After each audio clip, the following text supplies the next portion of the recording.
Egwu Akporolam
In the year 1974, I traveled to Igbo man country.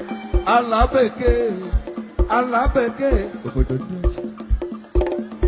Elehe na akpatone. Ele kenemen. Onlawa. Asinem.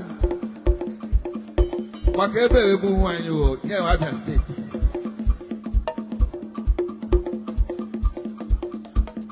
Kwambelembelo itele, kwambelembelo. Kwambelembelo itele, kwambelembelo. Adama jera me kampu kwela, kwambelembelo. Adama jera me kampu kwela, kwambelembelo nramolo he. Kwambelembelo itele, kwambelembelo. Kwambelembelo itele, kwambelembelo. Adama jera me kampu kwela, kwambelembelo. Adama jera me kampu kwela, kwambelembelo.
You know, in the year 1974, I traveled to Igbo man country. In the year 2024, I was in London. Oyibo man see me say, "Bright Chimezie, you again?" Masia, yes, me again.